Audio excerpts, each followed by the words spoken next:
I think that we have to balance out, because there's something I've heard in the church for years, and I remember it was probably at least 2 to 3 years ago, I heard somebody say this very clearly from their mouth. And I used to believe what this person said. They said, you know, in order to know how to be a man, you have to have a man teach you how to do that. And for a woman as well. Like, as if to say that in order for you to actually grow up spiritually, you must have a human teach you how to do this. And I believed that. I used to believe it. In fact, when I first worked with Pastor Henry, I remember you were there. I don't know if you overheard me saying it to him. We were sitting at the table, and I was explaining, because I had this mindset. Or I was telling him, I really need somebody to teach me how to do this. So you do remember him. And I remember how he just looked at me, like totally befuddled, and he said, Scott, who taught me? And I remember that day I got freedom from a devil, I believe, because it just ended.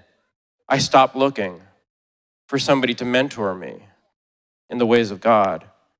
Now, I want to balance this. I don't think that discipleship is unto itself an evil thing. That's what Jesus did with the disciples. That's why they were disciples. But I would pump the brakes if you believe you need that. Like, inherently, that's necessary for the journey of being a believer. I would pump the brakes on that. Why? Well, I'm not even going to read you scripture. I'm just going to give you basic logic. What human taught Jesus how to be Jesus? What human taught him that? When Moses was called by God to be what Pastor Henry deems the first pastor, who taught Moses how to pastor all those people? What human did that? When King David became King David, who mentored him? And I would pump the brakes if you think it was King Saul. He was trying to end that administration before it began. Okay.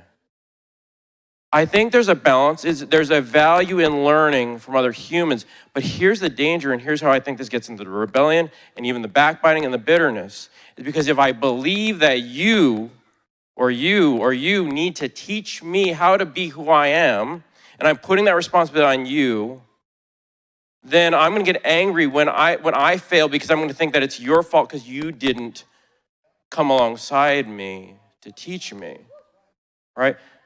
And that's because we are really first accountable to the Father for our journey.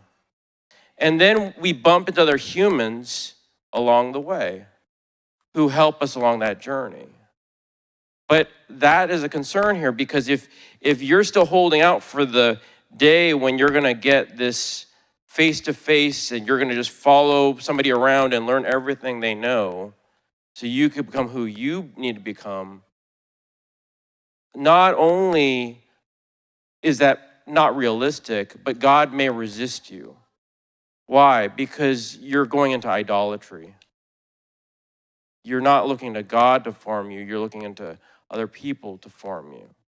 But that really came up. It was like kind of rolling around as you were talking, because I thought that's another way that people could become disgruntled. Because I remember I've heard it from, there was somebody I used to work with here who mentioned that to me. They were talking about that. And we would talk, and we would go out, and we were doing jobs and for filming and stuff like that and other stuff. But I remember us talking, and that came up in a couple conversations where I thought about it. I thought, yeah, it makes sense. And I think that a lot of churches think that way.